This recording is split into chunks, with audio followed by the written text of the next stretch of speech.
ban provinsi ya. Jadi masih anggota ban provinsi yang lama, tetapi menyatu yang kemungkinan nanti adalah hanya masalah pemilihan barangkali siapa menjadi ketua dan siapa menjadi sekretaris dan anggota Pokja PAUD dan anggota Pokja Dikdasmen.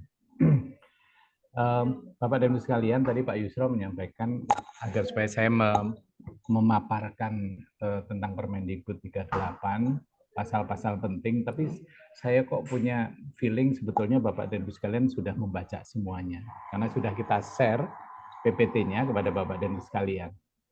Namun saya mendengar bahwa ada beberapa pertanyaan ya, khususnya mengenai proses bisnis akreditasi yang terkait dengan otomasi. Jadi ini sebelum saya menyampaikan paparan saya, barangkali saya hanya ingin memberikan pesan pada semuanya bahwa Permendikbud ini berlaku bukan hanya untuk yang sudah melakukan proses bisnis otomasi. Jadi pada saatnya nanti untuk PAUD pun juga akan ada otomasi. Jadi kalau ban SM ini, kalau sekolah madrasah sudah dilakukan otomasi, kebijakan otomasi ini sejak tahun 2021. Ya Bapak Ibu sekalian, jadi ada satuan pendidikan yang diperpanjang sertifikat akreditasinya tanpa melalui visitasi oleh asesor. Nah, PAUD belum, karena ada beberapa alasan tentu saja, karena mayoritas PAUD atau masih banyak sekali PAUD yang belum pernah diakreditasi.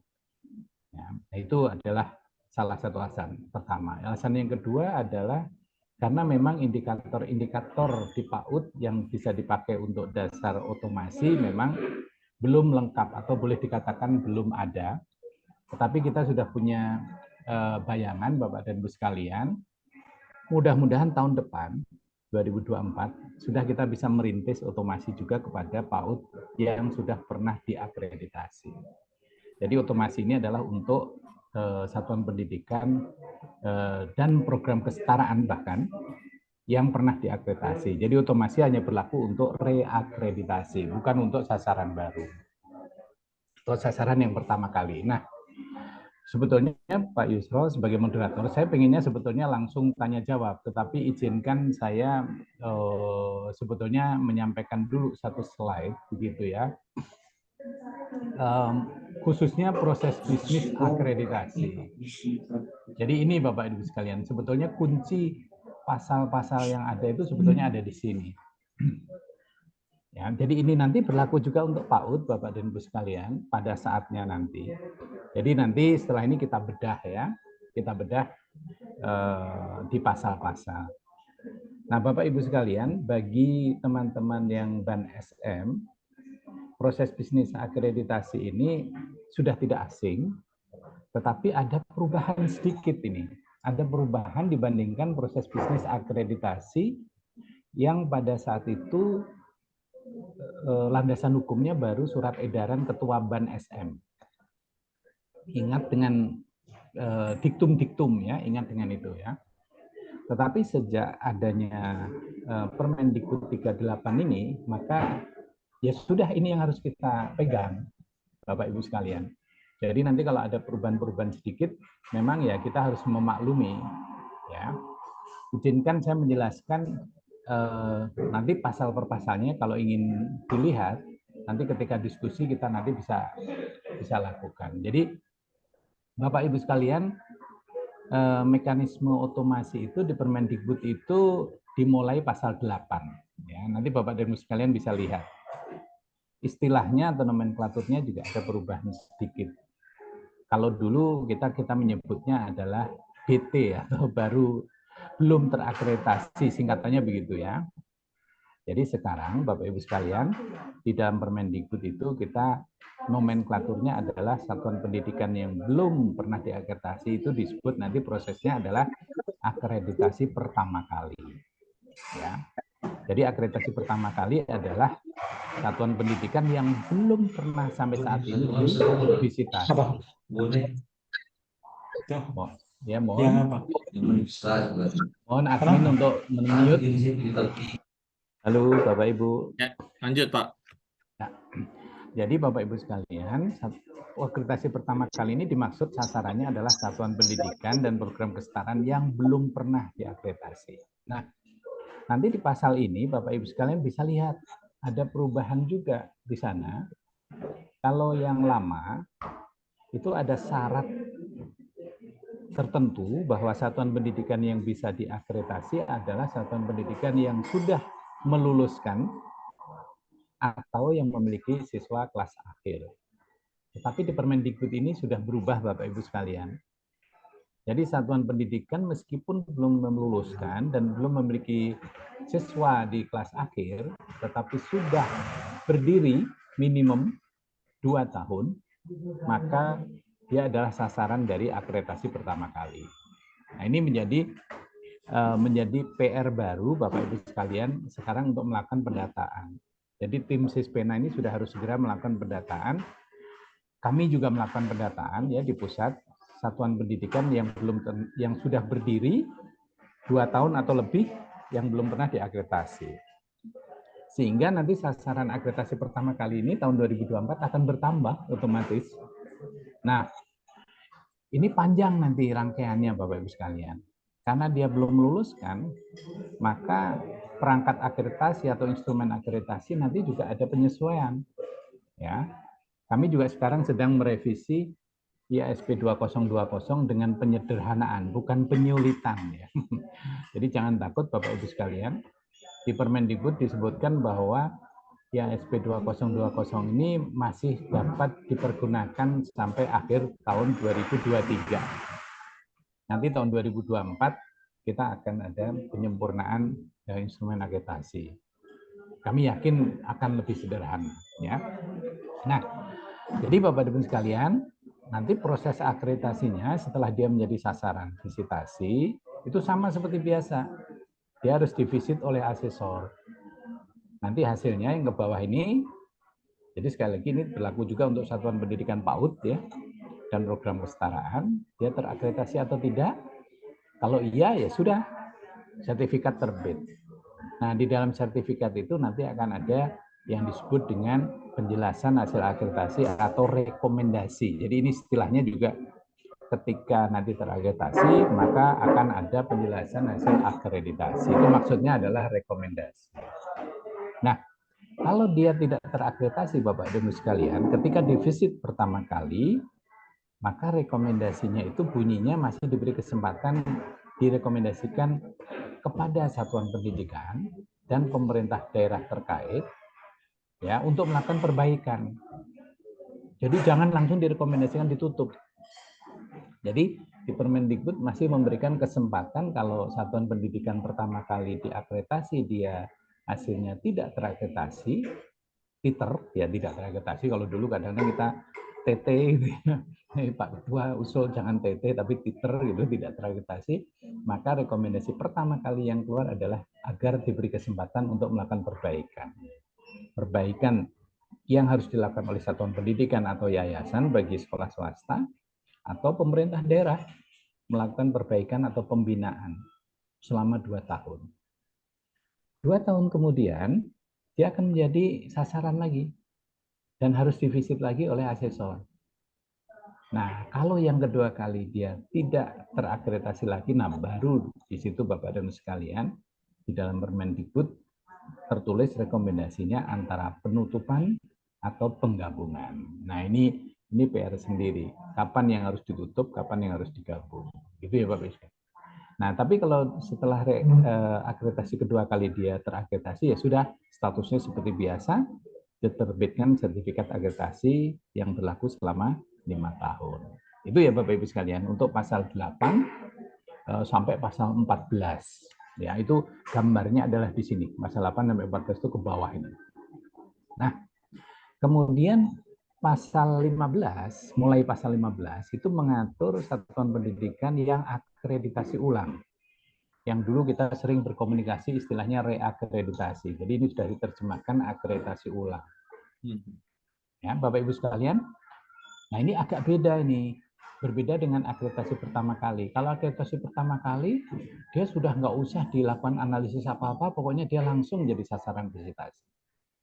Tetapi kalau akreditasi ulang, Bapak Ibu sekalian, artinya bahwa satuan pendidikan ini sudah pernah diakreditasi sebelumnya, entah sekali, entah 2 kali, atau lebih dari 2 kali. Nah, kami akan melakukan analisis dulu ya di pusat. Berdasarkan apa? Berdasarkan profil pendidikan dan rapot pendidikan, Dapodik dan EMIS. Nah, ini tugas kami yang akan melakukan analisis.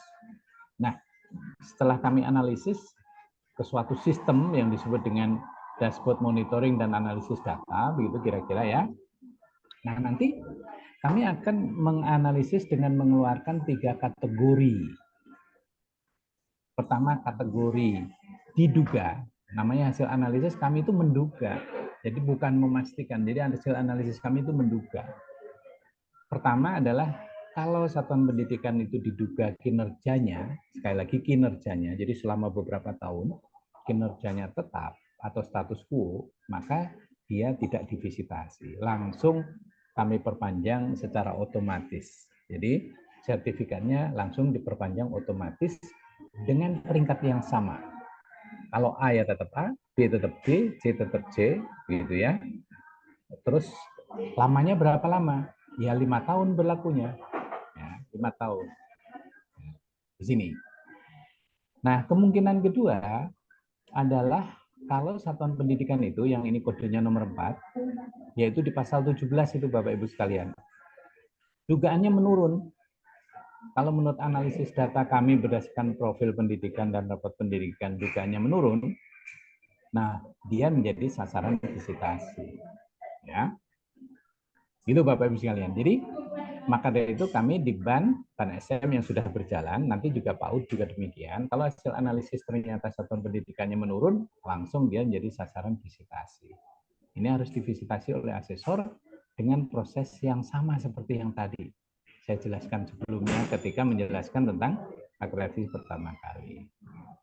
Nah, yang selain yang dugaannya menurun, bisa jadi satuan pendidikan itu dijadikan sasaran visitasi, satuan pendidikan yang real itu kalau ada pengaduan masyarakat atas terjadinya penurunan di luar dari hasil analisis data-data rapot pendidikan ini. Jadi, nah tentu saja kita juga memikirkan pengaduan ini bukan berarti begitu ada surat kaleng langsung menjadi sasaran. Enggak, ada proses ya. Ada suatu proses kita konfirmasi benar enggak ini terjadi pengaduan masyarakat, di sana terjadi misalnya bullying ya, terjadi macam-macam gejala yang disimpulkan bahwa sebetulnya memang betul menurun kinerjanya. Nah, itu bisa dijadikan sasaran akreditasi.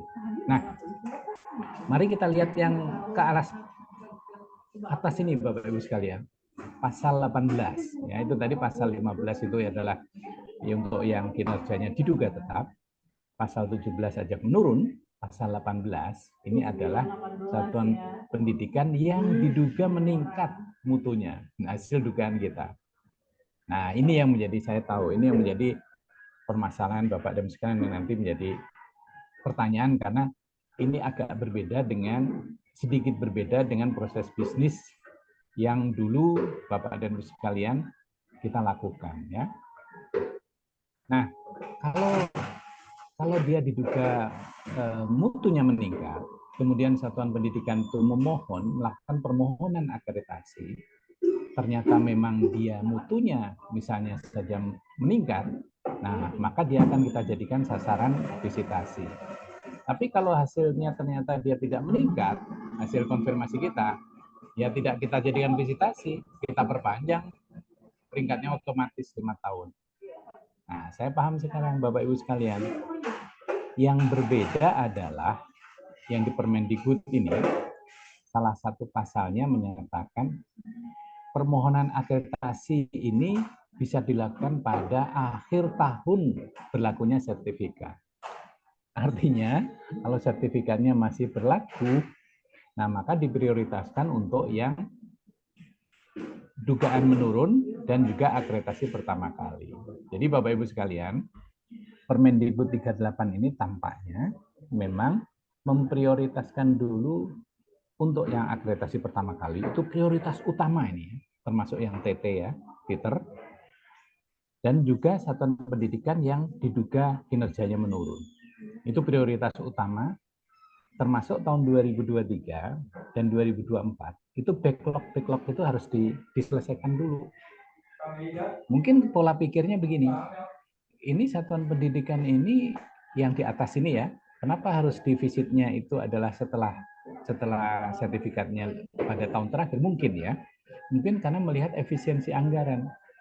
Misalnya gini, sertifikat baru berlaku 2 tahun kok sudah mau divisit lagi, padahal visitasi yang sebelumnya itu biayanya sampai 5 juta gitu ya.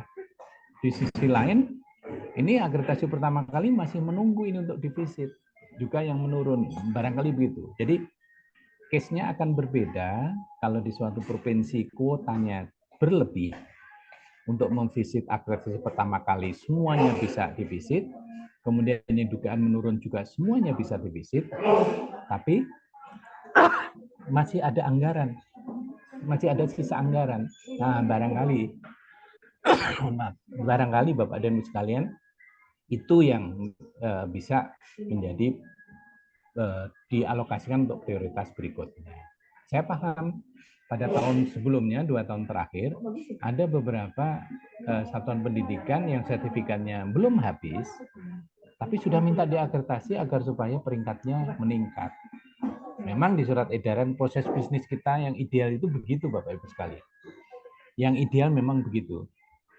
Itu sayangnya sampai saat ini anggaran untuk visitasi yang pertama kali dan juga visitasi untuk yang dugaan menurun itu tidak mencukupi. Jadi jangan sampai yang akreditasi pertama kali saja belum bisa divisit semua, demikian juga yang dugaan menurun juga belum, kok sudah dipakai untuk visit satuan pendidikan yang sertifikatnya masih berlaku 2 tahun lagi, 3 tahun lagi. Nah, kira-kira begitu.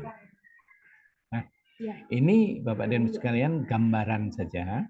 Sedangkan proses bisnis penilaian akreditasi bahwa nanti ada asesmen kecukupan dan lain sebagainya, memang antara PAUD dengan BAN SM masih ada perbedaan, langkah-langkahnya masih ada sedikit perbedaan ya.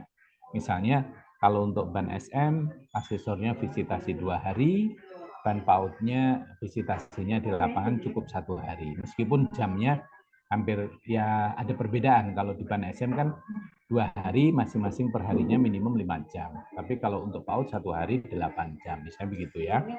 Nah itu ada perbedaan-perbedaan. Nanti mudah-mudahan nanti tahun depan semuanya akan bisa diseragamkan. Termasuk pos untuk akreditasinya, siapa yang melakukan verbal, siapa yang melakukan validasi dan lain sebagainya, ada sedikit masih perbedaan-perbedaan. Jadi pada masa transisi ini Bapak dan Ibu sekalian, perbedaan-perbedaan itu kita biarkan, kita akomodir agar supaya target pencapaian akreditasi tahun 2023 ini tidak terganggu. Mudah-mudahan Bapak Ibu sekalian, dengan adanya rencana tambahan, ya kemarin kan sudah diskusi dengan Bu Indri dan juga barangkali Pak Yusro dan juga dengan Bu Irma, kalau nanti ada tambahan anggaran dari pusat, itu tujuannya adalah untuk memenuhi backlog. Ya, jadi yang akreditasi pertama kali yang belum diselesaikan dan juga yang dugaan menurun belum selesaikan itu harus diprioritaskan dulu. Jadi backlog itu termasuk yang satuan pendidikan yang tahun lalu diperpanjang hanya 1 tahun. Jadi kenapa tahun lalu perpanjangan sertifikatnya 1 tahun? Ya karena dia nggak dapat jatah divisit. Maka dari itu dia diperpanjang hanya 1 tahun, harapannya tahun ini divisit.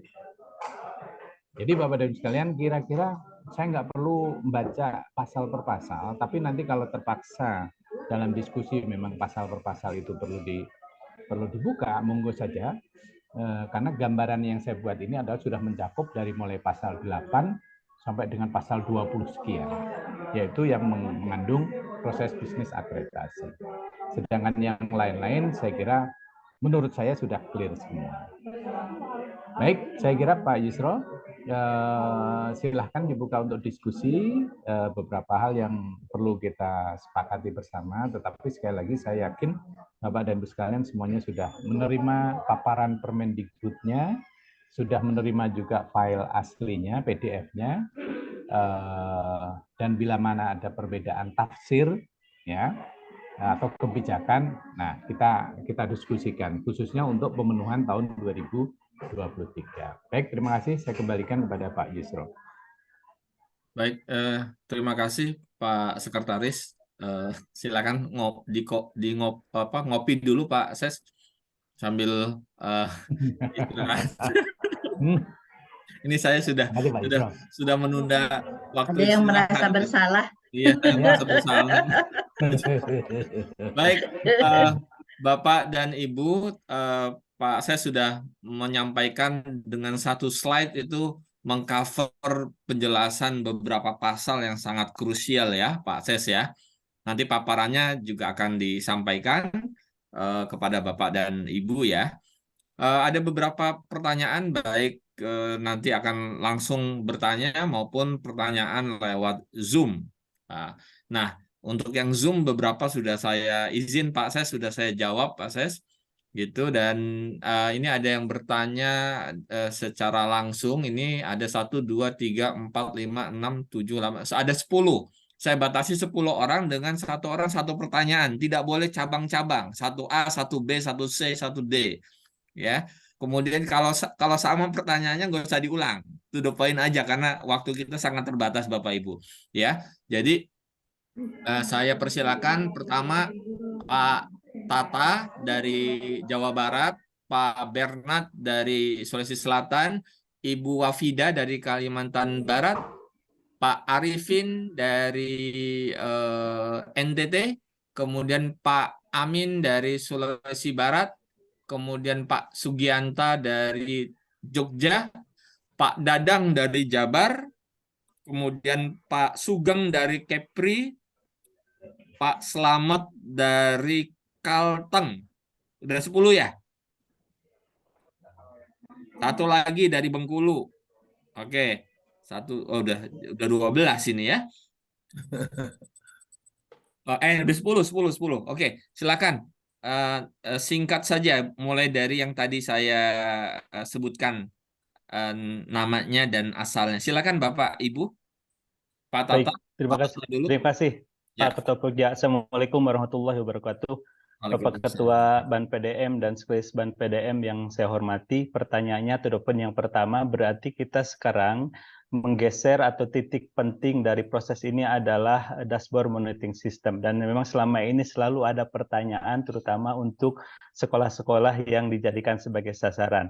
Harapan saya mungkin ke depan Bapak Ibu, Pak Ses, ya, ada nanti sesi khusus untuk membedah secara lebih mendalam tentang dashboard ini, baik indikator-indikator yang ada di dalamnya, termasuk juga nanti mungkin algoritma seperti apa yang dipergunakan sehingga kita nanti bisa menjelaskan lebih yakin. Yang kedua masih terkait dengan proses akreditasi seperti yang tadi Pak Ketua Ban PDM sampaikan, supaya kita juga tidak terbelit dengan proses administrasi. Ya. Nah, untuk asesor, dulu rasanya saya juga pernah diskusi dengan Pak Ketua Pokja di Cirebon. Nah, untuk isian yang ada di sisi pena itu benar-benar sebenarnya terlalu banyak kolom yang harus diisi gitu ya. Nah, pertanyaan penegasannya adalah apakah nanti kolom-kolom yang ada di sisi pena itu akan dimodifikasi, karena kan asesor itu harus mengisi hasil wawancara dengan kepala sekolah, dengan guru, ya. Hasil observasi seperti apa, walaupun saya sangat yakin sekarang bahwa informasi itu penting untuk mereka membuat kesimpulan yang akurat, sehingga rekomendasi yang menjadi concern kita itu juga semakin akurat. Nah, apakah nanti kebijakan tentang assessment itu akan berubah juga? Nah, itu pertanyaan saya. Terima kasih Pak Ketua Pokja. Assalamualaikum warahmatullahi wabarakatuh. Waalaikumsalam Pak Tata. Satu adalah usulan, satu pertanyaan. Ya, makasih Pak Tata. Lanjut ke Pak Bernard. Oke, baik, terima kasih Pak Wisro. Bismillahirrahmanirrahim. Assalamualaikum warahmatullahi wabarakatuh. Yang terhormat Bapak Ibu semuanya, langsung saja. Pertanyaan saya ini Pak Budi, Pak Yusro, didasarkan ada pada istilah kita di tahun 2023 ini adalah transisi. Transisi kita untuk mengimplementasikan Permendikbudristek 38 2023. Saya kira kita sama-sama mengerti tadi apa yang disampaikan Pak Budi karena semua kita sudah baca. Tetapi yang saya ingin tanyakan ini masa transisi artinya bagaimanapun juga kebijakan-kebijakan yang lama itu kita jangan, maksudnya kita bagaimana kita memsmoothkan supaya jangan ada yang terputus. Contohnya begini yang saya ingin tanyakan. Kemarin kan kebijakan kita setelah 2 tahun, jadi setelah 2 tahun sekolah yang sudah diotomasi 2021 kemarin kan setelah 2 tahun 2023 ada sudah bisa mengajukan permohonan perbaikan. Nah, permohonan perbaikan. Jadi dengan adanya kuota tambahan ini kan peluang, maksudnya tanda petik peluang bagi sekolah-sekolah yang ingin mengajukan perbaikan itu untuk kita akomodasi. Itu transisinya di situ karena kebijakan lama memungkinkan itu, kebijakan baru nanti di 2024 tentu kita sepenuhnya untuk melakukan melakukan proses berdasarkan permen bisnis di 2023 itu. Seperti itu Pak Budi. Nah, jadi antusias sekolah kami di Sulawesi Selatan ini yang berdasarkan aturan lama itu ada beberapa sekolah yang memang memenuhi itu. Apakah memungkinkan kami memasukkan dia di kuota tambahan? Bagaimana mengakomodasi itu?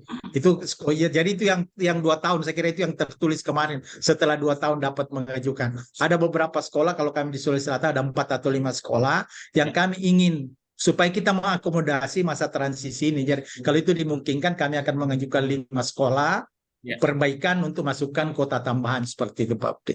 Terima kasih. Saya kira itu saja. Terima kasih Pak Budi, Pak Yusro. Assalamualaikum warahmatullahi wabarakatuh. Waalaikumsalam. Cukup jelas Pak Bernard. Ibu Wafida dari Kalimantan Barat. Terima kasih Pak. Pertanyaan saya satu, di dalam pengalaman kami untuk otomasi ada beberapa hal yang sering ditanya oleh sekolah madrasah karena ketidakjelasan antara peningkatan mutu dengan penurunan, sehingga banyak sekolah madrasah yang bertanya, kok saya 1 tahun, kok saya 5 tahun, sedangkan itu di lapangan sendiri yang 5 tahun diperpanjang ternyata sama-sama nilainya misalnya dengan grade A dengan grade B-nya sama, ternyata itu sebenarnya menurun menurut pandangan kawan-kawan yang ya terutama pengawasnya gitu ya Bapak dan Ibu ya. Nah, tetapi dia diperpanjang 5 tahun dan ini kami ingin agar pada tahun-tahun mendatang untuk nilai penurunan mutu dan peningkatan itu bisa ditransparankan. Gitu saja Pak Yusro, pertanyaan dari saya. Assalamualaikum warahmatullahi wabarakatuh. Waalaikumsalam warahmatullahi wabarakatuh. Terima kasih Bu Wafida dari Kalimantan Barat. Kemudian lanjut ke Pak Arifin ya, NTT. Silakan. Oke, makasih Pak Yusro. Assalamualaikum warahmatullahi wabarakatuh. Waalaikumsalam. Selamat sore semuanya. Ya. Satu aja pertanyaan saya Pak Yusro kaitan dengan Permendiknasristek ya, nomor 38 2023 ini, pasal 15, pasal 17 dan 18 itu ada kaitannya. Yang saya ingin soroti, Bu Ros, maaf. kaitan dengan pasal 15 bagi sekolah yang dalam dashboard monitoring itu mutunya masih tetap, betul? Jadi tidak menurun, tidak naik, tapi tetap. Maka dia dikenakan SK otomasi. Nah, banyak keluhan dari sekolah, hampir sama tadi disampaikan dari Ibu Mufida, ya, bahwa banyak sekolah yang kemarin di otomasi, tapi standar nilai akreditasi tetapnya itu adalah C atau mungkin B. Nah, sementara beberapa sekolah, terutama di tingkat sekolah menengah atas dan SMK, Pak Ketua Kapolda, itu sangat berharap sekali bahwa sekolahnya itu akan mendapatkan perubahan peringkat. Nah, ini mungkin bisa dipertimbangkan Pak Ketua kaitan dengan penetapan SK otomasi ini, karena sekolah-sekolah merasa dirugikan nanti ketika dia mendapat SK otomasi 5 tahun, sementara sekolah itu berharap untuk dia mendapatkan peringkatnya berubah dengan peningkatan-peningkatan persiapan sekolah, begitu. Jadi ini yang mungkin perlu dipertimbangkan. Satu itu pertanyaan dari kami Pak Yusro, saya kembalikan. Terima kasih. Assalamualaikum warahmatullahi wabarakatuh. Waalaikumsalam. Terima kasih Pak Arifin. Ini juga ditanyakan juga oleh banyak provinsi ya. Kita tutup untuk 5 dulu. Pak Dadang terakhir. Nanti setelah itu kita lanjut 5 lagi, ya supaya tidak terlalu banyak. Ya. Pak Dadang dari Jawa Barat, silakan. Terima kasih Pak. Mohon izin. Ingin persamaan persepsi saja berkaitan dengan proses bisnis akreditasi yang telah disampaikan. bahwa untuk akreditasi yang pertama kali dan dinyatakan tidak terakreditasi itu tadi di proses bisnis itu menunggu setelah 2 tahun. Tetapi pasal 13 dan pasal 22 mengajukan akreditasi kembali paling lambat 2 tahun. Nah, berarti sebelum 2 tahun bisa diakreditasi. Itu saja, Pak. Terima kasih. Oh ya. Pasal tadi pasal 13 dan 22. Pasal 13 dan 22. Iya. Oke, baik. Bapak Ibu yang 5 orang nanti ya setelah dijawab dulu oleh Pak Sekretaris ya. Nanti juga nanti akan saya tambahkan juga. Nanti yang bolong-bolong ya Pak, kita saling mengisi ya Pak Budi. Oke, siap. Nah, Pak Budi tadi ada dari Pak Tata, Pak Bernard. Ya, sudah saya catat Pak Yusro. Oh, alhamdulillah saya juga nyatat ini buat backup. Ya, Silakan langsung aja. Pak Ses, silakan Pak Ses. Ya, makasih. Tadi pertanyaan Pak Tata dari Jawa Barat itu hampir sama dengan pertanyaan dari Bu Wafida. Intinya Bapak Ibu sekalian, ini khususnya untuk anggota BAN provinsi yang lama, mungkin sudah beberapa kali ya memperoleh sosialisasi. Mungkin untuk yang anggota BAN provinsi baru nanti saya beri penjelasan tambahan ya. Nah, ini pertanyaan ini, diskusi ini bukan hanya untuk BAN provinsi, BAN SM saja ya Pak Yusro ya. Teman-teman BAN PAUD boleh juga bertanya ya. Iya. Jadi yang pertama Pak Tata betul. Jadi nanti untuk 2024 kemungkinan besar indikator-indikator atau variabel yang dipakai untuk dashboard monitoring ini berubah banyak. Kenapa? Karena dashboard yang dulu yang kita pakai untuk 2021, 2022, dan 2023 yang dipakai untuk penetapan apakah meningkat, status quo atau menurun, itu basisnya hanya data Dapodik dan emis. Nggak ada sumber data lain. Nah, menurut Permendikbud 38, Permendikbudristek 38, ini secara jelas di sana disebutkan agar digunakan data rapor pendidikan, profil pendidikan, Dapodik, dan emis. Jadi variabel-variabelnya akan berubah. Nah, tadi harapannya Pak Tata tadi adalah dan teman-teman yang lain agar ada transparansi seperti apa yang dikatakan naik, seperti apa, kenapa ini naik, kenapa ini status quo, kenapa ini menurun. Nanti kami akan coba diskusikan di BAN Pusat, setransparansi apa rumus itu bisa dipublish. Ya, kalau kiranya rumus hasil dari indikator-indikator yang kita pakai untuk dashboard itu tidak masalah untuk dipublish dan tidak menjadikan disalahgunakan untuk satuan pendidikan. Oh, ternyata yang dipakai untuk itu. Jadi kalau begitu itu aja nanti yang saya perbaiki. Ya. Mudah-mudahan nggak demikian. Resikonya ya kita akan publish secara transparan. Nah, yang pertanyaan Pak Tata nomor 2 nanti biar dijawab oleh Pak Yusro di sesi Pak Yusro, nggak apa-apa. Saya sudah jawab di chat Pak. Baik. Pak Ses. Baik, makasih Bu Irma. Nah, terkait dengan hal tersebut, saya loncat dulu ya, nggak harus satu persatu ya. Yang pertanyaan Bu Wafida Kalbar, Bu Wafida berarti kalau masih ada yang bertanya, loh kenapa kok saya diperpanjang 1 tahun, kenapa sekolah itu 5 tahun, itu berarti sosialisasi kita kepada asesor, kepada satuan pendidikan belum benar. Ya termasuk anggota BAN provinsi yang baru ya. Jadi ini tugasnya Pak Yusro nanti untuk menyampaikan juga Bapak Ibu, kenapa dulu ada yang diperpanjang 1 tahun, kenapa ada yang 5 tahun. Yang diperpanjang 5 tahun itu kalau divisit Bu, atau diperpanjang otomatis karena peringkatnya diduga status quo. Nah, yang diperpanjang 1 tahun seperti yang tadi saya sampaikan, itu semestinya adalah sekolah-sekolah yang harus divisit Bu Wafida. Tapi karena dananya nggak cukup, dia nggak jadi divisit. Tapi dia sebetulnya punya hak untuk divisit. Oleh karena itu diperpanjang 1 tahun agar supaya tahun depan punya kesempatan untuk divisit. Jadi perpanjangan otomatis 1 tahun itu sebetulnya itu hanya karena masalah anggaran yang nggak cukup. Nanti tahun depan kalau dia defisit, nah perpanjangannya 5 tahun. Apakah itu meningkat peringkatnya atau tetap atau menurun? Jadi 5 tahun. Itu kira-kira. Tapi kalau tahun ini misalnya atau tahun 2024 ternyata anggaran yang diterima oleh BAN itu cukup untuk memvisit semua satuan pendidikan yang kinerjanya menurun, maka nggak ada lagi kejadian perpanjangan 1 tahun. Ya, itu hanya batu loncatan aja sebetulnya. Kita juga nggak mengharap sebetulnya ada yang perpanjangan cuma 1 tahun. Jadi karena terpaksa saja. Kalau nggak diperpanjang 1 tahun gimana? Tidak diperpanjang sertifikatnya lebih cilaka lagi. Ya, diperpanjang 5 tahun nggak fair juga gitu ya. Tidak divisit kok. Ya, padahal dia kinerjanya menurun gitu kira-kira. Nah, yang Pak Bernard tadi dari Sulawesi Selatan itu gini sebetulnya. Sebetulnya dari dulu ketika kita mengatakan bahwa yang kinerjanya meningkat itu, tapi dulu yang saya katakan berdasarkan surat edaran ya, surat edaran Ketua BAN Pak Tony waktu itu jelas kalau dibandingkan dengan permen ini jelas kekuatan hukumnya beda.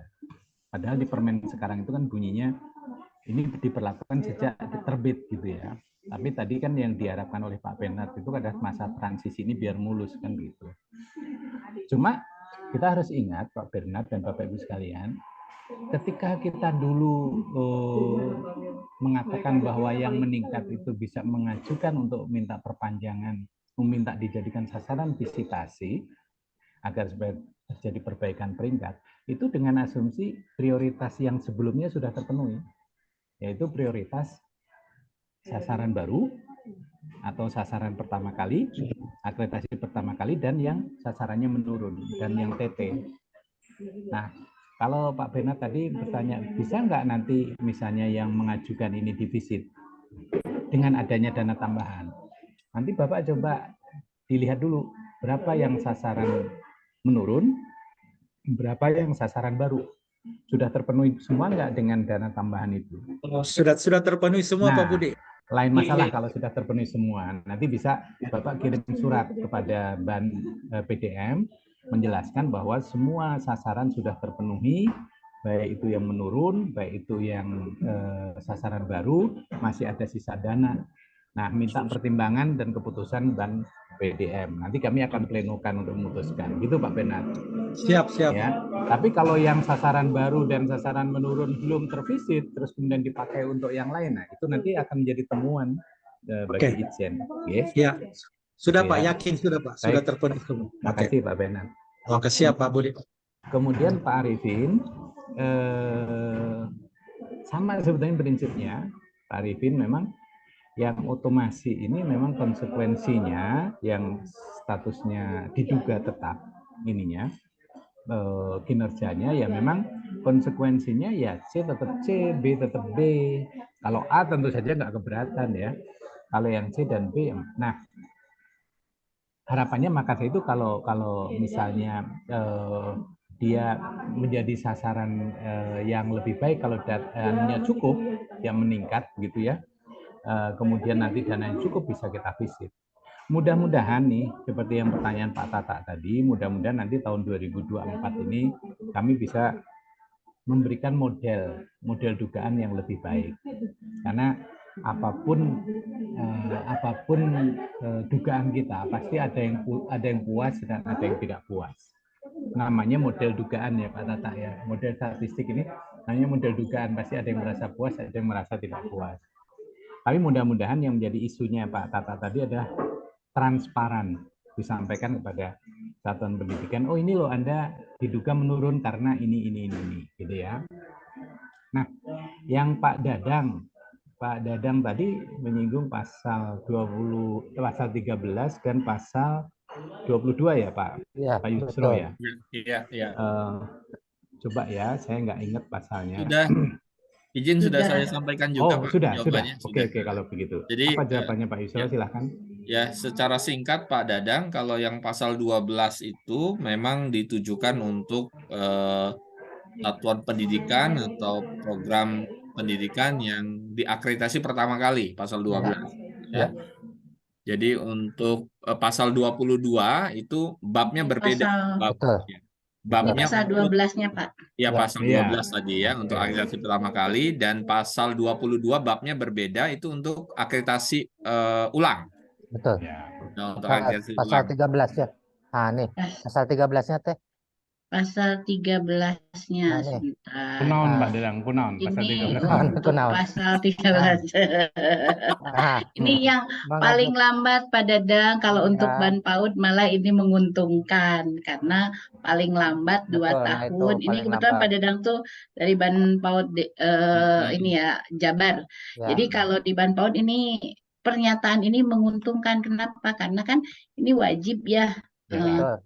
Yang dimaksud mengajukan akreditasi, kalau Nah. yang di 12-nya itu paling lambat ini kan di yang 8 ya, paling lambat tuh Ya. 2 tahun, Betul. maka setelah 2 tahun dia di ayat 2 ya, yang Ya. wajib 2 tahun, pasal 8 ayat 2 itu 2 tahun, maka setelah 2 tahun ini yang pasal dari sini nih bacanya Pak Dadang. Ya, Ya. betul. Nah, Ini ini. bacanya dari sini nih satu kesatuan, soalnya ini kan Betul.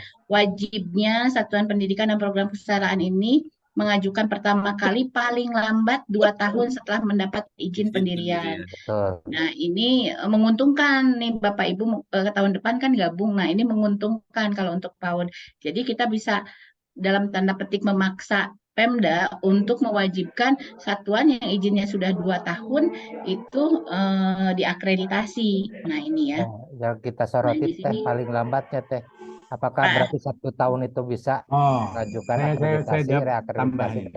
paling Iya. lambat 2 tahun. Nah, ini juga mungkin ya Pak Ses, Pak Yusro nanti akan merubah di instrumen kita, di mekanisme, karena kayak Pak Dadang mungkin di kesetaraan harus ada lulusan gitu ya Pak. Ya. Nah, Nah, kalau ini. itu ya. Jadi gini, Pak Dadang, Bapak Ibu sekalian, coba diperhatikan ayat satunya ya pasal tadi. Saya kembali share screen ya Pak. Iya. Mengajukannya paling lambat 2 tahun. Mengajukan loh ya, bukan divizitnya loh ya. Betul, betul. Jadi kalau dia jadi paling lambat 2 tahun dia mengajukan. Andai kata dananya misalnya nih dananya nggak cukup, kemudian dia baru divisit tahun ketiga, dia nggak salah gitu ya. Tapi ini mengajukan itu kan berarti dari satuan pendidikannya yang mengajukan. Itu Pak Dadang. Ya. Itu dipahami Pak. Mohon izin motong Pak. Ya. Dipahami. Tapi yang tanda kutip paling lambat itu Pak. Paling lambat. 2 tahun berarti sebelum 2 tahun bisa mengajukan, tapi belum tentu dijamin di visit. Misalnya 1 tahun, 1 tahun. Jadi tidak setelah 2 tahun. Ya, dan kan sekarang kami juga sedang melakukan proses untuk menyusun instrumen, terutama untuk Dasmen dan kesetaraan Pak Dadang. Jadi instrumen yang tahun ini digunakan, tahun depan akan penyesuaian, begitu ya Pak Ses, termasuk juga dengan kriteria ini, gitu kan. Jadi kalau sebelumnya dituntut harus dilihat lulusannya, ya ini setahun udah ngajukan, ada dananya kan nggak bisa lihat lulusan, begitu ya. Baik. Oke, terima kasih. Baik, terima kasih Bu Irma. Pak Budi, ada yang mau ditambahkan lagi? Ada pertanyaannya? Saya kira ada beberapa pertanyaan di chat sebetulnya sudah senada ya, senada dan sudah saya jelaskan ya. Tadi kalau nggak salah dari Pak Maluku Utara ya. Itu dari Pak Aci. Ya. Intinya begitu tadi. Oke, silakan Pak Yusro, pertanyaan berikutnya. Makasih Pak Budi. Oh ya, sebelum melanjut ke 5 penanya yang tadi sudah disebutkan oleh saya, tambahan untuk Pak Tata. Pak Tata benar, karena instrumen ini akan kita review dan kita revisi. Ya, nanti akan ada diskusi lebih dalam oleh tim di tim pusat, dan tentunya akan berimplikasi juga pada Sispena. Kita berharap ya lebih sederhana lagi. Nanti mungkin itu sebagai tambahan catatan untuk kita ya Pak Yusro ya, ketika mengembangkan. Jadi ketika bagaimana user friendly di Sispenanya. Dan tadi penggalian datanya mungkin lebih simpel, kolomnya lebih simpel lagi gitu. Oke, gitu ya Pak Tata ya. Makasih Pak Yusro. Mungkin nanti bisa mengerjakan di handphone juga ya. Oh iya. Iya Pak Tata, makasih. Dengan bantuan OpenAI. Ya, siap. Oke, baik. Izin Bapak Ibu kita lanjutkan 5 orang lagi yang tadi saya sudah sebutkan. Silakan Pak Sugeng dari Kepulauan Riau, Pak Slamet dari Kalteng, Pak Komar dari Bengkulu, kemudian tadi Pak Samsu ya dari Jatim, sama Pak Amin dari Sulbar ya. Oke, silakan. Singkat satu pertanyaan ya, Pak. Terima kasih Pak Yusro, Kabogja kita. Pertanyaan saya terkait dengan pengajuan akreditasi Pak, baik untuk pertama kali dan untuk yang TT. Ya. Memang benar anggapan kita kalau yang TT itu kan paling lambat setelah gitu. Artinya kita berharap setelah TT ada 2 tahun kemudian baru ada progresnya. Gitu. Kemudian yang terkait dengan yang pengajuan yang akan berharap meningkat peringkatnya itu Pak. Apakah ini dibatasi 5 tahun setelah sertifikatnya pada saat habis atau sebelumnya? Dan mekanisme dashboard ini tahunan Pak ya berarti ya rilisnya ya. Iya. Terima kasih. Pak Sugeng, terima kasih. Tadi sebetulnya sudah dijelaskan juga ya, tapi nanti akan direview ulang sama Pak Budi ya. Pak Slamet, silakan dari Kalteng. Terima kasih Pak Ketua. Bismillahirrahmanirrahim. Assalamualaikum warahmatullahi wabarakatuh. Selamat siang. Mohon izin Pak Ketua Pokja dan Pak Sekretaris dan kawan-kawan, saya barangkali hanya ingin menambahkan saja yang menjadi kegalauan kami terutama. Kalau yang tadi sudah jelas sekali. Memang harapannya dengan Permendikbud ini yang baru ini lebih luas, lebih pro sekolah yang diperlakukan dengan lembut ya, dengan smooth sehingga tidak lagi ada pemaksaan. Tetapi faktanya Pak, bahwa taraf prioritas yang pertama tadi seperti dulu yang dikenal dengan PT dan sekarang dengan istilah akreditasi yang pertama kali itu tidak mudah Pak, termasuk yang TT. Dia menggunakan alasan karena nggak ada sekolah lain sehingga walaupun gitu pun digunakan dan itu berkali-kali Pak. Dan kita tidak bisa memaksa itu karena ini regulasinya adalah undang-undang otonomi daerah, itu kewenangan bupati, wali kota, dan gubernur dalam hal ini untuk itu. Sehingga kesannya akreditasi ini hanya memotret, menyampaikan akreditasi kita, misalnya rekomendasi kita udah luar biasa Pak, bagus. Bahkan itu kadang-kadang juga membuat mereka menjadi masalah baru Pak. Aduh ini tambah beban, tambah macam-macam sehingga dia cenderung menghindar kalau bisa. Toh begitu pun juga dia jalan. Nah oleh karena itu kami melihat dalam Permendikbud 38 itu tidak jelas Pak, punishment itu nggak jelas.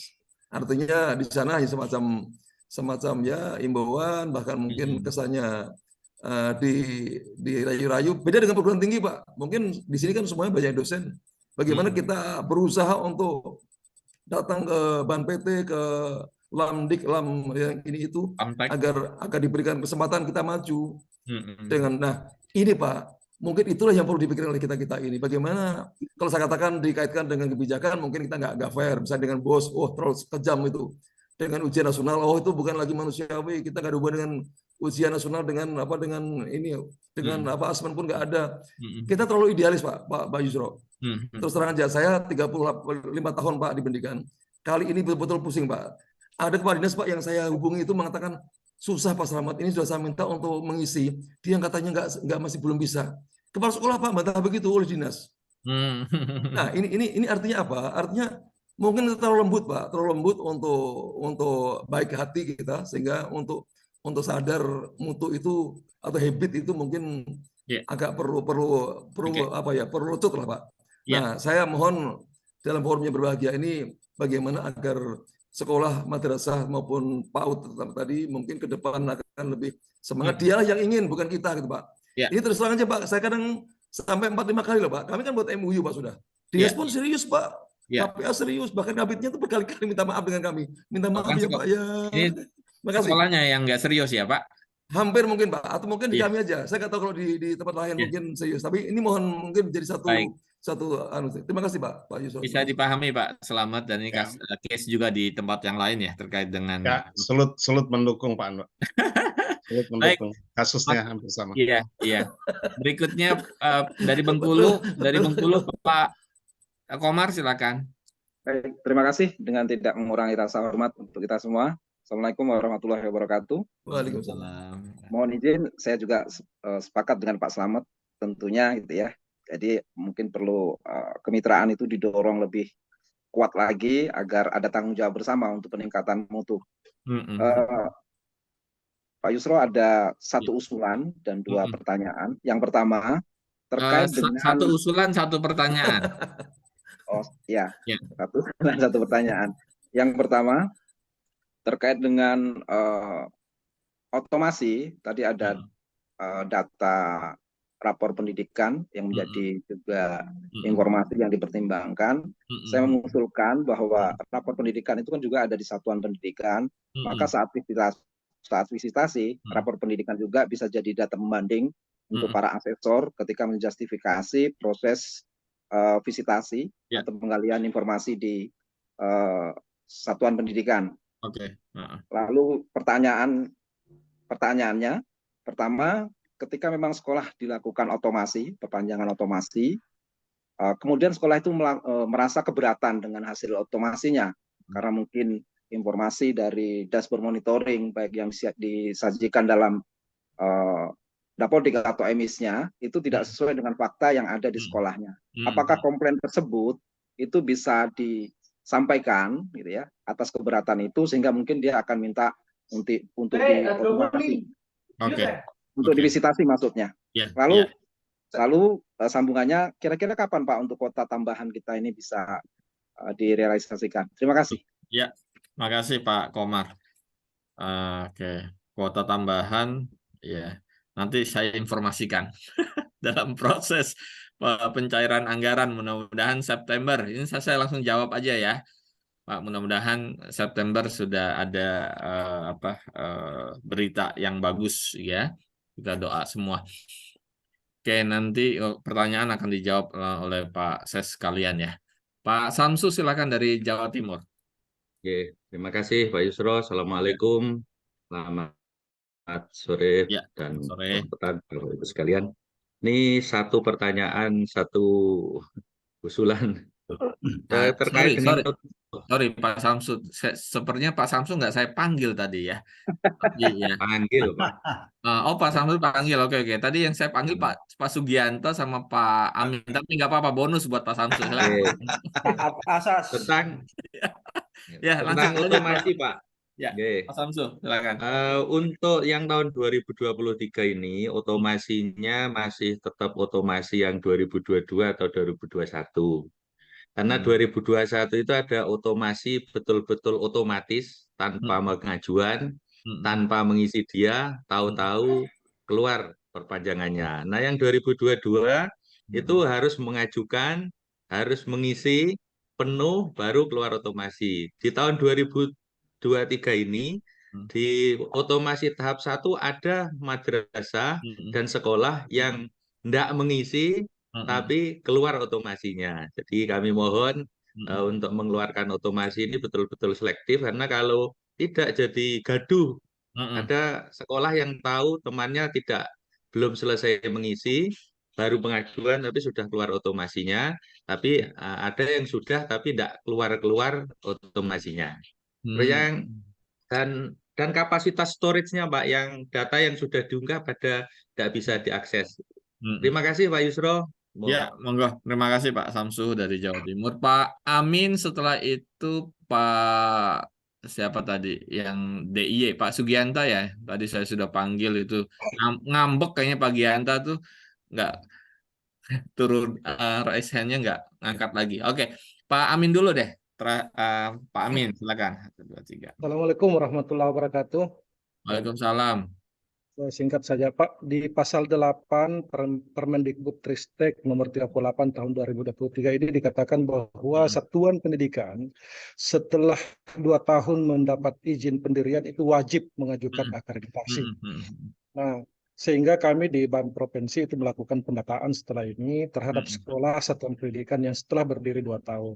Pertanyaan saya, apakah ada sanksi yang diberikan terhadap satuan pendidikan jika setelah berdiri 2 tahun itu tidak ingin untuk dilakukan visitasi? Sebab pengalaman di satuan pendidikan khususnya di pendidikan dasar banyak yang menolak untuk dilakukan visitasi. Kemudian saya hubungkan dengan pasal 12. Di pasal 12 dikatakan bahwa satuan pendidikan yang tidak terakreditasi itu diberikan rekomendasi perbaikan. Nah, kalau misalnya di Permendikbud ini sama sekali tidak ada disinggung terkait rekomendasi untuk penutupan. Nah, kalau misalnya satuan pendidikan itu sudah divisitasi berulang-ulang, kemudian hasilnya tetap tidak terakreditasi, apakah satuan pendidikan itu tetap dibiarkan untuk beroperasi? Dan di Undang-Undang Dasar kita kan dikatakan bahwa setiap warga negara berhak untuk mendapatkan pendidikan yang layak. Nah, kalau misalnya satuan pendidikan itu dinyatakan tidak terakreditasi dan dibiarkan untuk tetap beroperasi, maka warga negara itu dibiarkan untuk mendapatkan pendidikan yang tidak layak, gitu. Biarkan saja. Demikian, Pak. Makasih Pak Amin, tuh langsung dipantau sama Pak Ketua tuh. Pak Amran. Terakhir di sesi kedua ini karena saya sudah manggil Pak Gianta ini. Silakan Pak, singkat Pak Gianta. Ya, terima kasih. Terkait dengan kuota tambahan, Pak.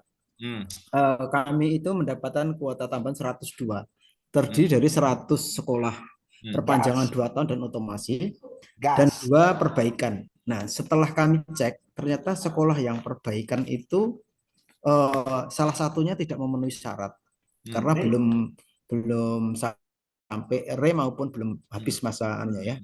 Meskipun tadi posisinya C, tapi karena meningkat diperpanjang 5 tahun. Gitu. Meskipun kami kasihan juga. Lalu pertanyaannya, apakah di pengajuan nanti yang seharusnya 102 terdiri dari 100 yang otomasi dan 2 perbaikan, bolehkah kami ganti menjadi 101? Karena ada sekolah BT, sekolah baru yang kalau dulu kan harus meluluskan, tetapi sekarang udah bisa gitu. Ada sekolah baru yang memenuhi syarat untuk dimasukkan, sehingga perbandingannya menjadi 101 BT dan otomasi dan 1 perbaikan. Ya. Itu pertanyaan. Ya, udah cukup kan Pak Gianta? Ada usulan Pak. Yang pertama, ini saya menyampaikan pesan dari teman-teman sekretariat Pak, sebagaimana saya sampaikan di grup. Bagaimana nasib rekan-rekan sekretariat?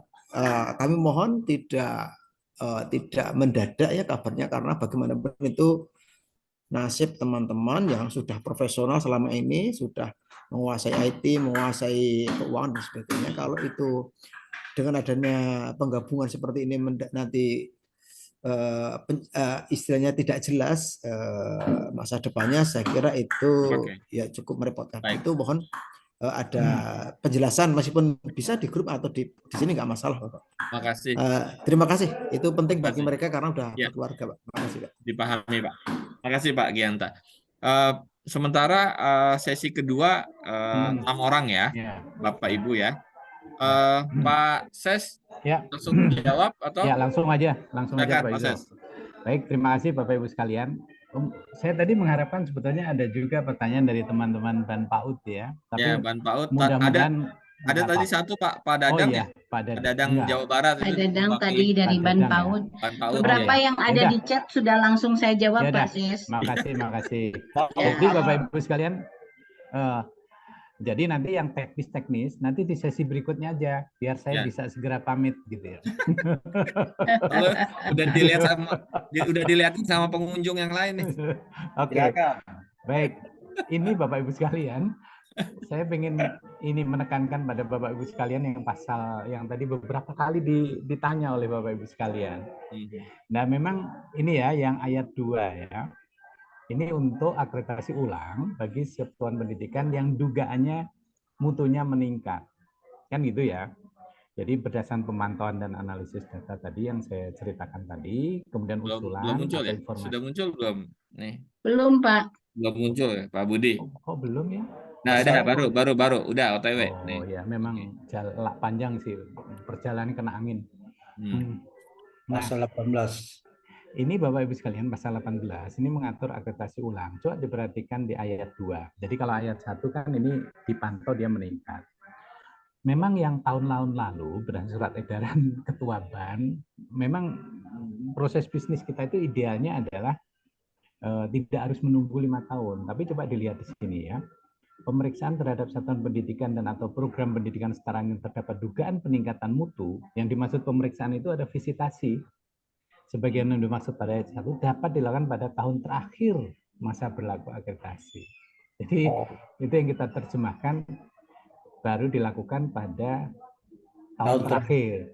Nah, itu tadi yang pertanyaan Pak Bernard, kalau ada anggarannya masih sisa, tetapi semua sudah tervisit, gimana gitu ya? Apakah bisa? Nah, ini memang kita perlu keputusan pleno nanti untuk kasus tertentu. Tapi kalau misalnya prioritas yang lain belum divisit, nah itu yang harus diutamakan dulu. Nah, bedanya memang saya juga sebetulnya yang pasal 17 Bapak dan Ibu sekalian, perlakuannya beda ini antara satuan pendidikan yang diduga menurun, ya, diduga menurun, ini pemeriksaannya berbeda.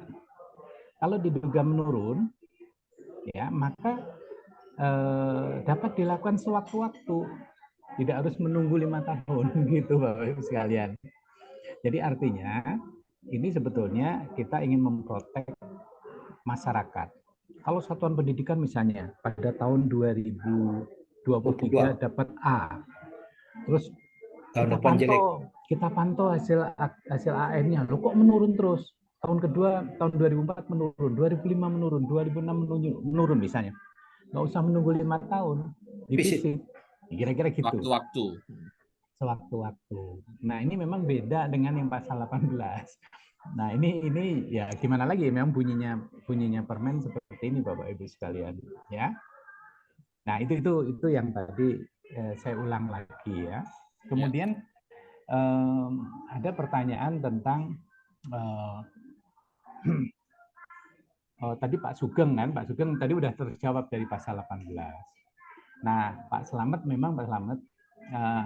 kayaknya memang BAN SM ini beda dengan bukan BAN SM, akreditasi satuan pendidikan PAUD sampai dengan pendidikan menengah ini memang berbeda kayaknya dengan perguruan tinggi. Memang kayaknya hatinya di sini berbeda. Di sini nggak ada sanksi sih memang.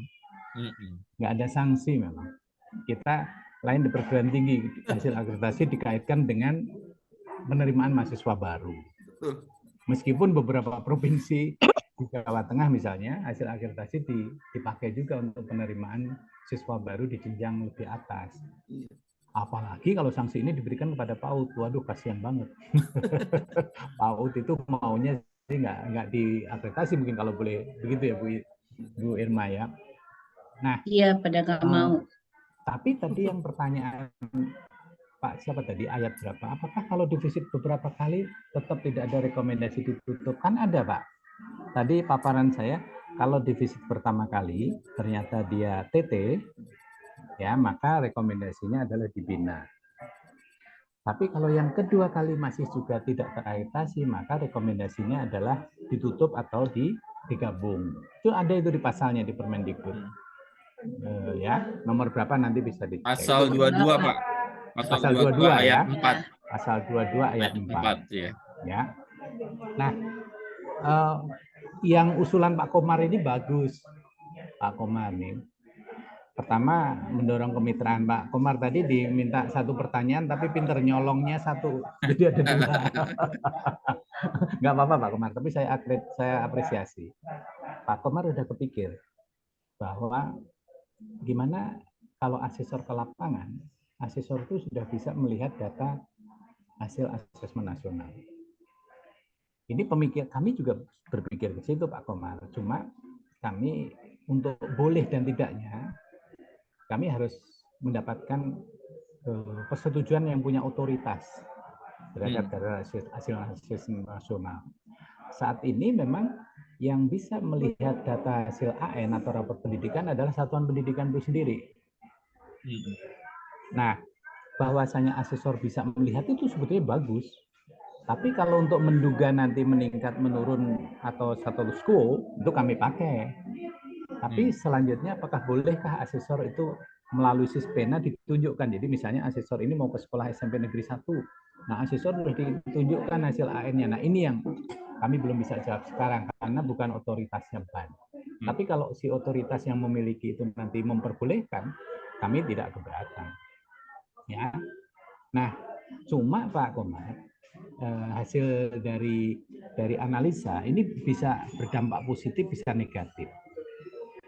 Kalau tidak diberitahu, bisa jadi asesornya memberikan nilainya objektif. Ya. Tapi kalau diberitahu, bisa jadi terpengaruh gitu ya. Misalnya, oh dari AN-nya ini udah turun, terus asesornya di lapangan itu sudah mindset-nya ini menurun gitu. Jadi ini ada plus minusnya, akan kami kaji.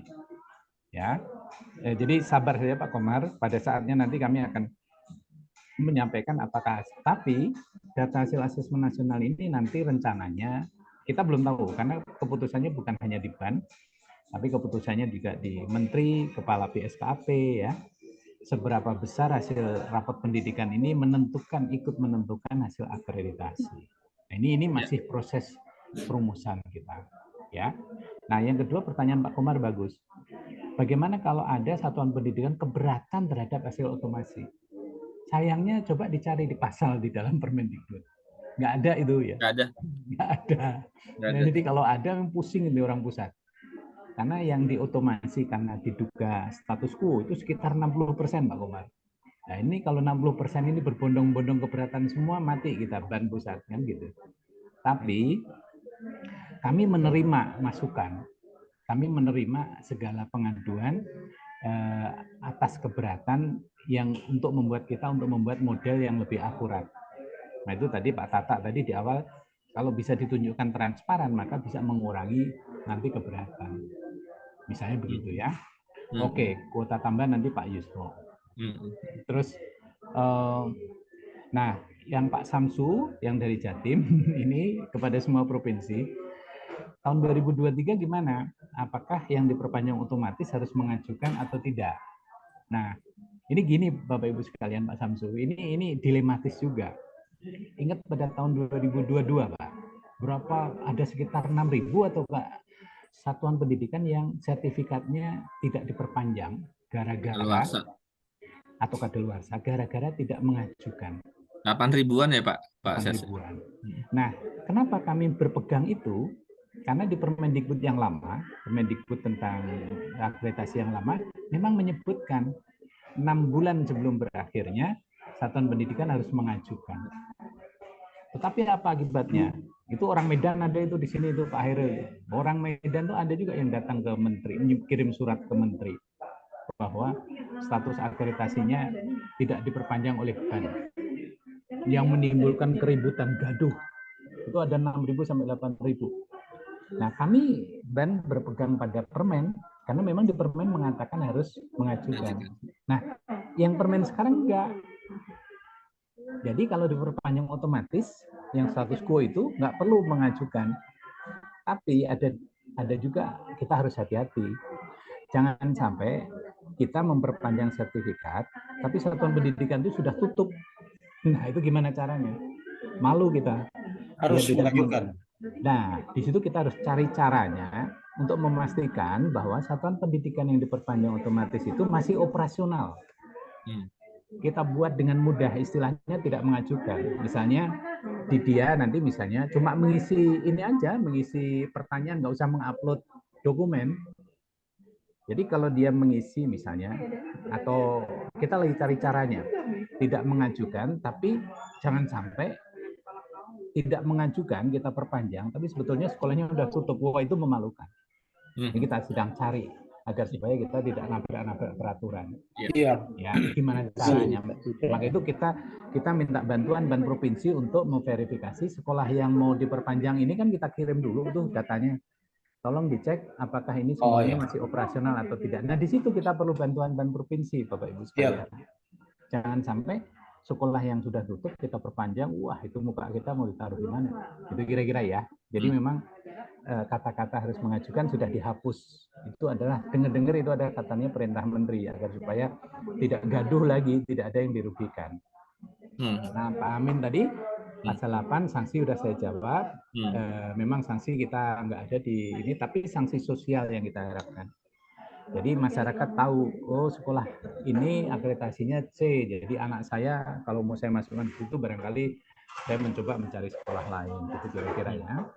Oke, saya kira itu yang untuk Pak Gianta, saya kira itu pertanyaan untuk Pak Yusro dan Bu Irma. Makasih. Untuk ini Pak Ses, izin satu lagi tadi yang Pak Sugianto terkait dengan staf sekretariat untuk dipertimbangkan. Oh iya, itu nanti pada waktunya akan kita plenokan. Baik. Jadi kita belum bisa menjawab sekarang, tapi kita tentu enggak. Kita mengharap sih, kita mengharap apa? Ya tidak ada yang dizolimi lah gitu istilahnya ya. Tapi ya semua tergantung nanti pada hasil pleno. Kita nggak mengharapkan ada teman-teman yang terzolimi. Makasih Pak. Makasih Pak Budi. Bapak dan Ibu, kawan-kawan sekalian, ya saya mohon maaf ya, harus mohon maaf karena waktu kita sangat terbatas dan untuk Pak Budi sudah menyampaikan banyak hal, sudah menjawab banyak hal. Walaupun saya yakin ada pertanyaan yang belum disampaikan oleh Bapak dan Ibu, rapat seperti ini akan kita laksanakan secara periodik ya Bapak Ibu ya, untuk menjawab kegelisahan dan juga pertanyaan Bapak Ibu dari seluruhnya, dari Ban SM maupun Ban PAUD, karena kita sudah mulai bersatu ya, menyatu begitu. Pak Budi cukup ya? Ya cukup. Selanjutnya Pak Yusro dengan Bu Irma ya. Saya minta pamit dulu Bapak Ibu sekalian. Ya, terima Pak kasih. Ses. Makasih Pak Ses. Pak Ses. Terima kasih Pak Budi. Jangan lupa makan dulu Pak Ses. Yo, makasih ya. Mohon pamit. Assalamualaikum. Pak Toto kalau Mohon maaf sebelumnya ke Pak Wayan, Pak Ghazali, Pak Toto ya. Nah, belum bisa berkesempatan untuk langsung dialog ya. Nanti bisa kita teruskan pada forum yang lain, Pak Toto, Pak Ghazali sama Pak Wayan. Baik, setelah ini kita masuk agenda terakhir tapi tidak panjang Bapak Ibu ya. Sekitar 20 menit ya, 15-20 menit hanya informasi dari Pokja, dari Kapokja PAUD yang disampaikan oleh Ibu Dr. Irma dan dari Kapokja Dasmen yang disampaikan oleh saya. Hanya sekedar informasi saja tapi tidak ada diskusi. Kalau ada diskusi nanti kita panjang lagi, bisa sampai maghrib ini Pak. Iya, betul. Pak Ghazali. Gitu ya. Silakan Ibu Dr. Irma untuk menyampaikan informasi terkait dengan PAUD. Baik, terima kasih Pak Yusro. Assalamualaikum warahmatullahi wabarakatuh. Pak Ketua, Pak Ses, Pak Kapokja, Bapak Ibu anggota Ban PDM yang hadir setia menemani kita nih Pak Yusro. Dan juga salam hormat untuk Ketua, Sekretaris Ban P, baik SM maupun PAUD dan PNF se-Indonesia. Senang hari ini bisa bersilaturahmi. Dan karena kita akan bersatu mulai tahun depan, jadi mungkin yang PAUD ya. Oh, jangan sedih gitu dong. Ya, karena kita akan bersatu. Kalau bersatu tuh nggak sedih Pak Yusro, senang. Karena kita akan bersatu itu tahun depan. Jadi yang PAUD barusan mendengarkan apa sih itu otomasi apa sih gitu kan. Yang PAUD mungkin masih mendengar, tapi itu penting menjadi pengetahuan untuk kita. Dan juga yang SM ini juga mungkin penting Bapak Ibu. Kalau di SM mungkin sudah hampir habis ya. Untuk di PAUD sebagai informasi, PAUD itu yang belum diakreditasinya untuk yang PAUD saja masih 42,82%. Jadi masih banyak.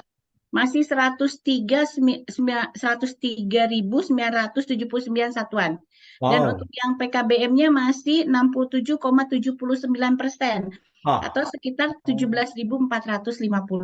Nah, ini mungkin yang nanti akan membedakan kenapa sih di PAUD nggak otomasi gitu ya, yang kayak tadi, tetapi lebih kepada yang baru dulu nih, gitu kan, dengan adanya tadi bagaimana Pak Ketua menyampaikan adanya reformasi akreditasi, kita juga harus sudah siap bagaimana instrumen kita akan berubah, kemudian kompetensi asesornya termasuk manajemen di Ban PAUD PNF Provinsi.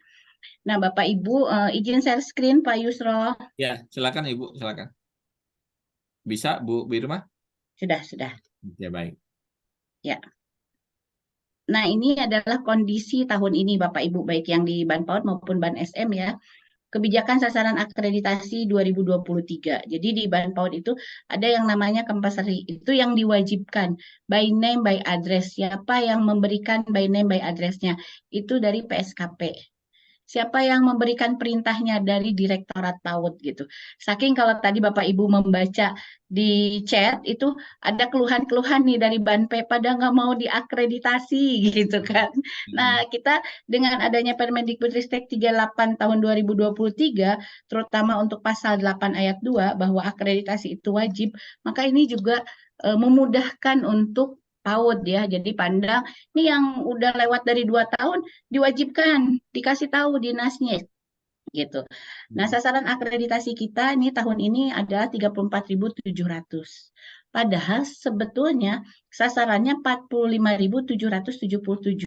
Tetapi kemarin ada blokir dana 11.077 satuan. Nah, ini memang kalau di PAUD luar biasa banyaknya ya Bapak Ibu yang di SM. Nah, ini sekarang blokir dana ini akan seperti juga di SM akan dibuka. Nah, dibukanya kapan kata Pak Yusro? Uangnya mudah-mudahan September gitu ya Pak Yusro. Nah, untuk yang PAUD ini dibuka, lalu berapa kebagian saya kuotanya itu akan didiskusikan tim ahli dan sekretariat dari dari PAUD ya. Ini PAUD dan PNM sudah berdiskusi, sudah merumuskan. Nah, Bapak Ibu kan di PAUD itu untuk laporan 70% itu di tanggal 20 ke atas. Saat datang laporan 70% akan dikasih tahu dan didiskusikan. Bapak Ibu kebagian nggak nih tambahan kuotanya? Berapa tambahan kuotanya?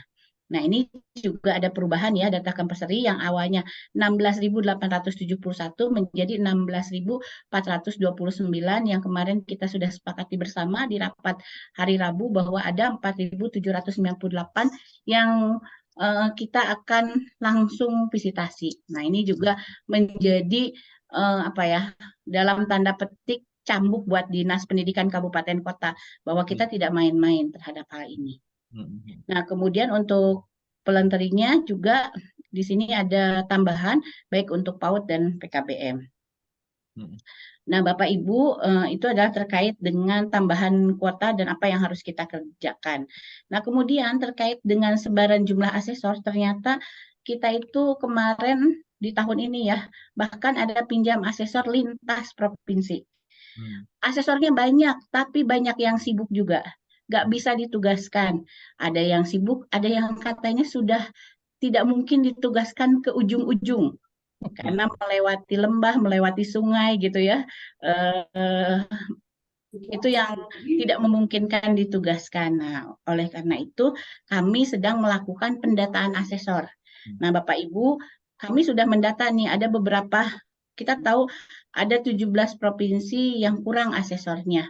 Bahkan di kabupaten kota beberapa tidak punya asesor.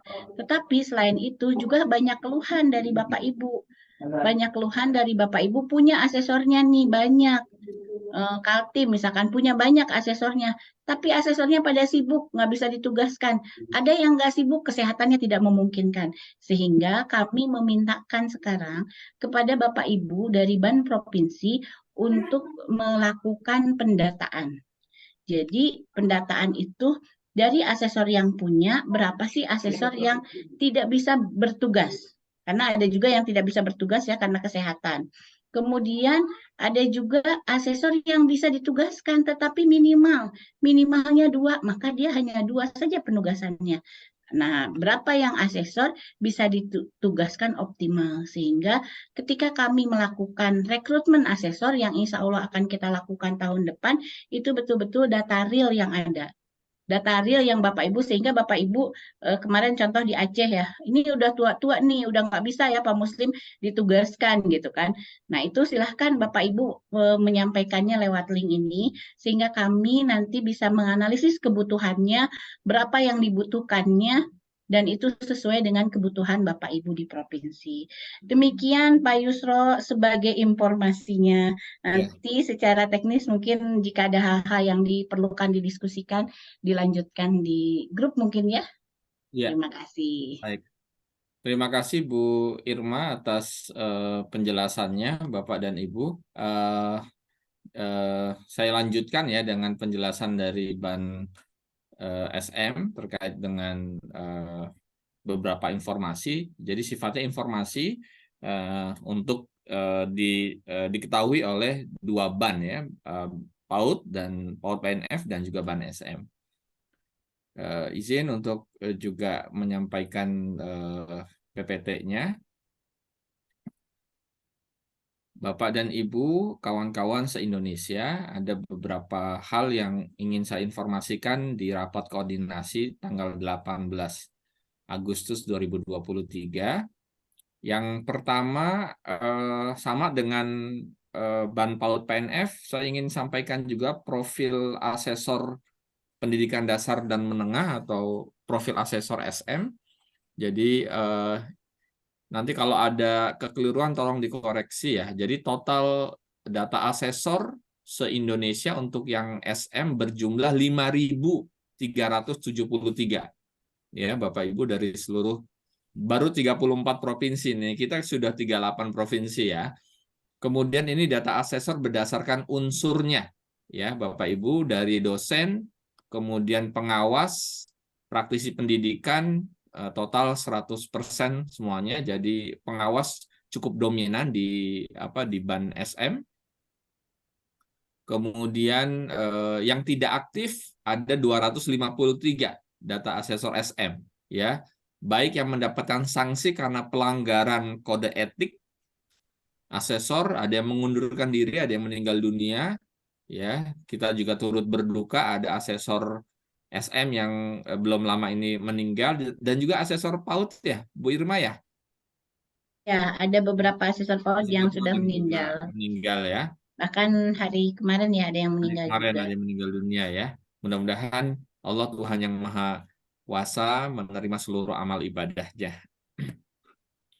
Jadi data asesor yang tidak aktif 253. Nah, itu terkait dengan profil asesor di sekolah madrasah. Kemudian Bapak dan Ibu kawan-kawan, saya ingin sampaikan juga terkait dengan sasaran akreditasi sekolah madrasah tahun 2023. Ini ada tabelnya, sasaran akreditasi sekolah madrasah tahun 2023.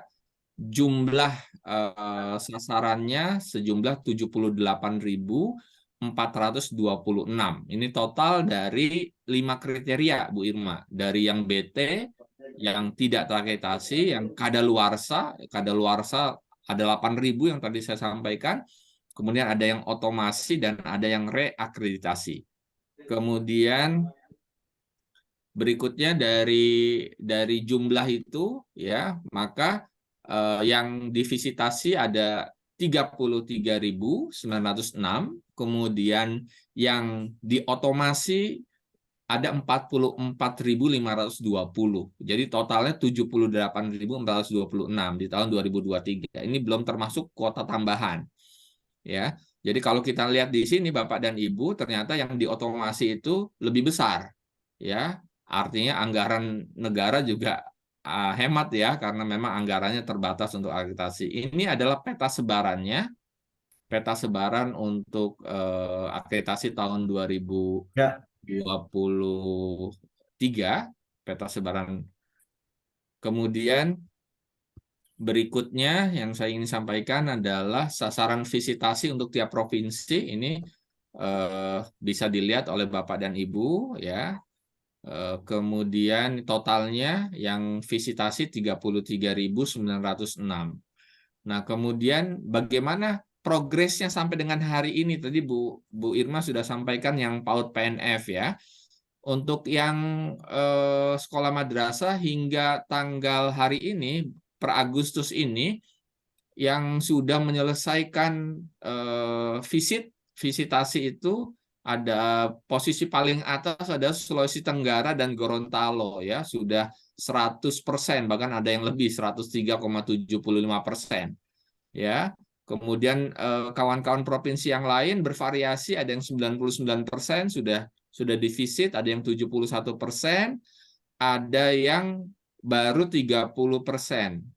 Ya. Dan ini terus berproses, mudah-mudahan bulan ini bisa diselesaikan semua. Jadi rata-rata yang persentase visitasi sudah 73,80%. Kami mengucapkan terima kasih yang luar biasa buat kawan-kawan Ban SM yang di seluruh provinsi sudah melaksanakan kegiatan presentasi visitasi sebanyak rata-rata, kalau kita ambil rata-ratanya adalah average-nya 73,80%. Kita berharap selesai tuntas di bulan Agustus ini sehingga ketika kuota tambahan itu datang maka tidak menjadi beban ya, beban tambahan, tetapi menjadi peluang untuk terus menggarap sekolah-sekolah yang mau reakreditasi atau akreditasi pertama kali. Nah, ini kuota tambahan untuk akreditasi sekolah madrasah tahun 2023, total 34 provinsi yang kita coba ajukan sebanyak, sebentar, ini datanya itu sekitar 6.400 sekolah madrasah. Ya, jadi yang kita ajukan untuk tambahan kuota sebanyak 6.500 sekolah madrasah.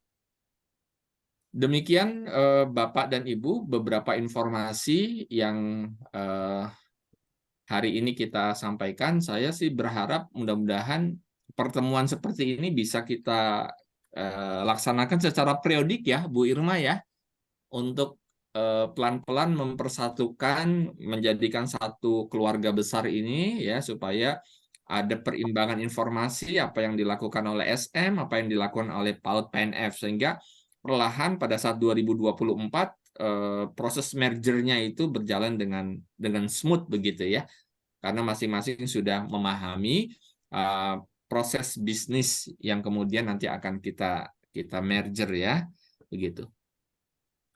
Bapak dan Ibu, tadi sudah saya sampaikan bahwa kita tidak ada diskusi. Jadi dua informasi dari Ibu Irma dan saya adalah bagian dari informasi yang diberikan terkait dengan progres dari masing-masing provinsi. Sekiranya ada informasi yang keliru, tolong disampaikan kepada kami, boleh ke saya, boleh ke Bu Irma, ya. Boleh ke tim ahli jika ada beberapa pertanyaan ya, misalnya Pak Wahono akan menanyakan terkait dengan pengajuan misalnya gitu ya Pak Wahono ya, atau Pak Mulyono, Pak Caco mau nanya kembali dan seterusnya ya. Handphone kita, saya dan Bu Irma 24 jam terbuka gitu ya. Ya ini 24 jam nyala. Iya nyala nih Pak Ghazali ya. Dan Jadi jawabnya kecuali Bobo gitu ya Pak.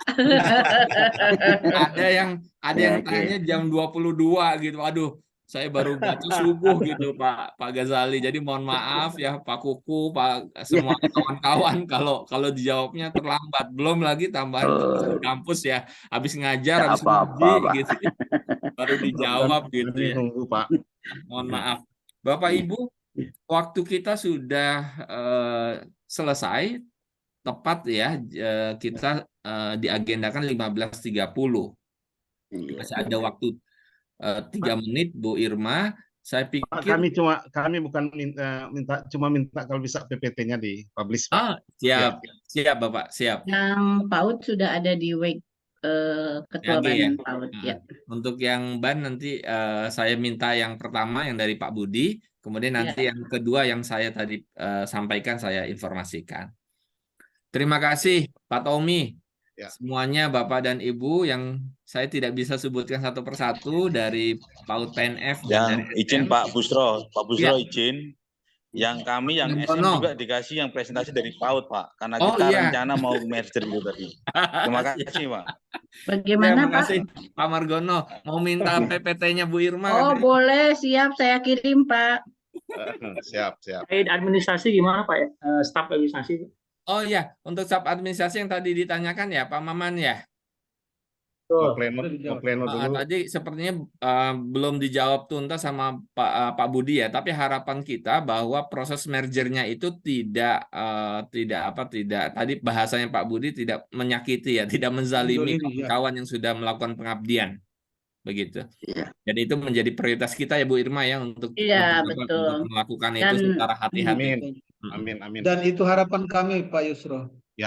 Iya Pak Rifin ya. Kami catat dan kami akan sampaikan juga tadi Pak Pak Ses juga sudah sampaikan kita akan semut mungkin melakukan merger itu dan tidak ada yang tersakiti ya, quote unquote ya, kawan-kawan yang sudah mengabdi demikian luar biasa untuk kemajuan pendidikan di daerah. Terima kasih Bapak dan Ibu. Mohon maaf kita tutup pertemuan kita hari ini dengan membaca hamdalah. Alhamdulillah. Terima kasih Pak Yusro. Baik. Terima kasih Pak Assalamualaikum. Terima kasih. Baik. Salam sejahtera. Assalamualaikum. Terima kasih. Mas Satria, terima kasih Bu Eti.